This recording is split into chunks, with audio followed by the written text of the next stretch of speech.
संगत जी, आज हम शिव पुराण का दूसरे अध्याय पढ़ते हैं। शिव पुराण के श्रवण से देवराज को शिवलोक की प्राप्ति तथा चंचला को पाप से भय एवं संसार से वैराग्य। श्री शौनक जी ने कहा, महाभाग सूजी, आप धन्य हैं, परमार्थ तत्व के ज्ञाता हैं। आपने कृपा करके हम लोगों पर बड़ी अद्भुत दिव्य कथा सुनाई है। भूतल पर इस कथा के समान कल्याण का सर्वश्रेष्ठ साधन दूसरा कोई नहीं है। यह बात हमने आज आपकी कृपा से निश्चयपूर्वक समझ ली है। सूजी, कलयुग में इस कथा के द्वारा कौन कौन से पापी शुद्ध हुए, इस कृपा पूर्वक बताइए, इस जगत को कृतार्थ कीजिए। सूजी बोले, मुने, जो मनुष्य पापी, दुराचारी, खल और काम क्रोध आदि में निरंतर डूबे रहने वाले हैं, वे भी इस पुराण के श्रवण पठन के अवश्य ही शुद्ध हो जाते हैं। इस विषय में जानकर मुनि इस प्राचीन इतिहास का उदाहरण दिया करते हैं, जिसके श्रवण मात्र से पापों को पूर्णतः नाश हो जाता है। पहले की बात है, कहीं किरातों के नगर में एक ब्राह्मण रहता था, जो ज्ञान में अत्यंत दुर्बल, दरिद्र, रस बेचने वाला, वैदिक धर्म से विमुख था। वह स्नान, संध्या आदि कर्मों से भ्रष्ट हो गया था और वैश्यावृत्ति में तत्पर हो गया था। उसका नाम था देवराज। वह अपने ऊपर विश्वास करने वाले लोगों को ठगा करता था। उसने ब्राह्मणों, क्षत्रियों, वैश्यों, शूद्रों और दूसरों को भी अनेक बहाने से मारकर उनका धन हड़प लिया था, परंतु इस पापी को थोड़ा सा भी धन कभी धर्म के काम में नहीं लगा था। वह वैश्यगामी था और सब प्रकार से आचार भ्रष्ट था। एक दिन घूमता घामता वह देवयोग से प्रतिष्ठानपुर के झूसी प्रयाग में जा पहुंचा।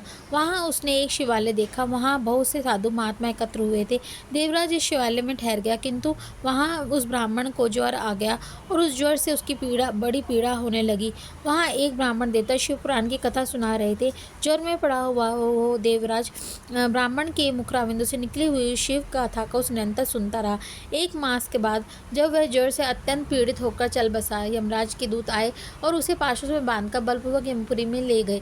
इतने में शिवलोक के भगवान शिव के पार्षदगण आ गए। उसके गौर अंग कपूर के समान उज्ज्वल थे, हाथ त्रिशूल से सुशोभित थे, उनके संपूर्ण अंग भस्म से उदांसित थे और रुद्राक्ष की मालाएं उनके शरीर को शोभा बढ़ा रही थी। वे सबके सब क्रोधपूर्वक यमपुरी में गए और यमराज के दूतों को मार पीट कर बारंबार धमकाकर देवराज को उनके चंगुल से छुड़ा लिया और अत्यंत अद्भुत विमान पर बैठाकर जब वे शिवदूत कैलाश जाने को उछल हुए, तब उस समय यमपुरी में बड़ा भारी कोलाहल मच गया। उस कोलाहल को सुनकर धर्मराज अपने भवन से बाहर आए।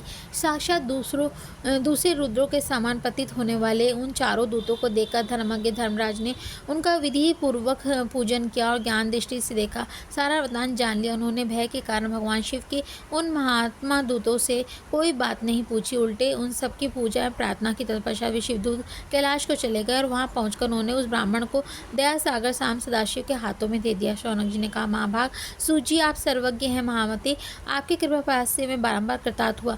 इस इतिहास को सुनकर मेरा मन अत्यंत आनंद में निमग्न हो गया है। अतः सब भगवान शिव में प्रेम बढ़ाने वाले शिव संबंधी दूसरी कथा को कभी कहिए। सूजी बोले, शौनक सुनो, मैं तुम्हारे सामने गोपनीय कथा वस्तु का भी वर्णन करता हूँ, क्योंकि तुम शिव भक्तों में अग्रणी, वेद वेताओं के श्रेष्ठ हो, वक्ताओं के श्रेष्ठ हो। समुद्र के निकटवर्ती प्रदेश में एक वाशकल नामक ग्राम था। वहाँ जहाँ वैदिक धर्म से विमुख पापी द्विज निवास करते। वे सबके सब बड़े ही दुष्ट थे। उनका मन दूषित विषयों भोगों में लगा रहता था। वे ना देवताओं पर विश्वास करते थे, ना भाग्य पर। वे सभी कुटिल विधि वाले थे, किसानी करते और भांति भांति के घातक अस्त्र रखते थे। व्याभिचारी और खल हैं। ज्ञान, वैराग्य और सधर्म का सेवन ही मनुष्य के लिए परम पुरुषार्थ है, इस बात को वे बिल्कुल नहीं जानते हैं। वे सब पशु बुद्धि वाले हैं। अन्य वर्णों के लोग भी उन्हीं को भांति कुत्सित विचार रखने वाले हैं, स्वधर्म विमुख और खल हैं। वे सदा कुकर्म में लगे रहते हैं, नित्य विषय भोगों में ही डूबे रहते हैं। वहाँ की सब स्त्रियां भी कुटिल स्वभाव की हैं, स्वेच्छाचारणी, पापासक्त, कुत्सित विचार वाली और व्यभिचारिणी हैं। ये सद्व्यवहार और सदाचार से सर्वदा शून्य है। इस प्रकार वहाँ दुष्टों का ही निवास है। उस वाशकल नामक ग्राम में किसी समय एक बिंदुक नामधारी ब्राह्मण रहता था। वह बड़ा अधर्मी था, दुरात्मा और महापापी था। यद्यपि उसकी स्त्री बड़ी ही सुंदर थी, तो भी वह कुमार्ग पर ही चलता था। उसकी पत्नी का नाम चंचुला था। वह सदा उत्तम धर्म के पालन में लगी रहती थी, तो भी उसे छोड़कर वह दुष्ट ब्राह्मण वैश्यगामी हो गया था। इस तरह कुकर्म में लगे हुए उस बिंदुक के बहुत वर्ष व्यतीत हो गए। उसकी स्त्री चंचुला काम में पीड़ित होने पर सर्वधर्म नाश के भय से कलेश सहकर भी दीर्घ काल तक धर्म में भ्रष्ट नहीं हुई, परंतु दुराचारी पति के आचरण से प्रभावित हो आगे चलकर वह स्त्री भी दुराचारणी हो गई। इस तरह दुराचार में डूबे हुए उन मूढ़ चित्त वाले पति पत्नियों का बहुत सा समय व्यर्थ बीत गया। तदनंतर शूद्र जातीय वैश्या को पति बना हुआ वह दूषित बुद्धि वाला दुष्ट ब्राह्मण बिंदु को समय अनुसार मृत्यु को प्राप्त हुआ और नरक में जा पड़ा। बहुत दिनों तक नरक में दुख भोग कर वह मूढ़ बुद्धि पापी विंध्या पर्वत पर भयंकर पिशाच हुआ। इधर उस दुराचारी पति बिंदु के मर जाने पर वह मूढ़ हृदय चंचला बहुत समय तक पुत्रों के साथ अपने घर में ही रही। एक दिन देवयोग से किसी पुण्य पर्व के आने पर वह स्त्री भाई बंधुओं के साथ गोकर्ण क्षेत्र में गई। तीर्थ यात्रियों के संग में उसने भी उस समय जाकर किसी तीर्थ के जल में स्नान किया। फिर वह साधारणतः बंधुजनों के साथ यत्र तत्र घूमने लगी। घूमती घूमती किसी देव मंदिर में गई। वहाँ उसने एक देवज्ञ ब्राह्मण के मुख से भगवान शिव की परम पवित्र एवं मंगलकारी उत्तम पौराणिक कथा सुनी। कथावाचक ब्राह्मण कह रहे थे कि जो स्त्रियां पर पुरुषों के साथ व्यभिचार करती हैं वे मरने के बाद जब यमलोक में जाती हैं तब यमराज के दूत उन्हें उनकी योनियों में तपे हुए लोहे की परी डालते हैं। पौराणिक ब्राह्मण के मुख से वह वैराग्य बढ़ाने वाली कथा सुनकर चंचला भय से व्याकुल होकर कांपने लगी। जब कथा समाप्त हुई तब उस सुनने वाले सब लोग वहाँ से बाहर निकल गए। तब वह भयभीत नारी एकांत में शिव पुराण की कथा बांटने वाले ब्राह्मण देवता से बोली। चंचला ने कहा, ब्राह्मण, मैं अपने धर्म को नहीं जानती थी, इसलिए मेरे द्वारा बड़ा पाप हो गया है। स्वामी, मेरे ऊपर अनुकंपा करके आप मेरा उद्धार कीजिए। आज आपके वैराग्य रस में ओतप्रोत इस प्रवचन को सुनकर मुझे बड़ा भय लग रहा है।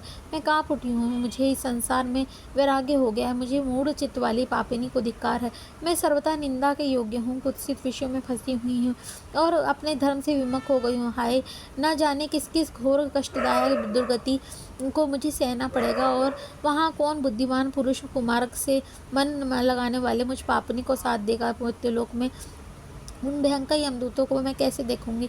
जब वे बलपूर्वक मेरे गले को फंदे में डालकर मुझे बांधेंगे तब मैं कैसे धीरज धारण करूंगी। नरक के में जब मेरे शरीर के टुकड़े टुकड़े किए जाएंगे तब उस समय विशेष दुख मिलने वाली उस यातना को मैं कैसे सह पाऊंगी। हाय, मैं मारी गई, मैं जल गई, मेरा हृदय विदीर्ण हो गया और मैं सब प्रकार से नष्ट हो गई, क्योंकि मैं हर तरह से पाप में डूबी हुई। ब्राह्मण, आप ही मेरे गुरु हैं, आप ही माता और आप ही पिता हैं। आपकी शरण में आई हुई मुझ दीन अबला का आप ही उद्धार कीजिए। और सूजी बोले। शौनक इस प्रकार खेद और वैराग्य से युक्त चंचला ब्राह्मण देवता के दोनों चरणों में गिर पड़ी। तब उन बुद्धिमान ब्राह्मण ने कृपा पूर्वक उसे उठाया और इस प्रकार कहा। ये अध्याय दूसरा संपूर्ण हुआ। तीसरा अध्याय संगत जी हम फिर दोबारा पढ़ेंगे, कल पढ़ेंगे। जय गुरु जी, शुक्राना गुरु जी। ओम नमः शिवाय, शिव जी सदा सहाय। ओम नमः शिवाय, गुरु जी सदा सहाय। आप रेगुलर सुनिएगा और कमेंट में जय गुरु जी, ओम नमः शिवाय ज़रूर लिखिएगा संगत जी, इससे मुझे पता चल जाता है। अगर मेरी को सुनाने में कोई गलती हो या कोई आपको अच्छा मतलब कुछ मुझे सुझाव देना चाहें तो आप प्लीज़ ज़रूर कमेंट में लिख के बताइएगा। मैं उसको ज़रूर पढ़ के उसको सही करूँगी। जय गुरु जी।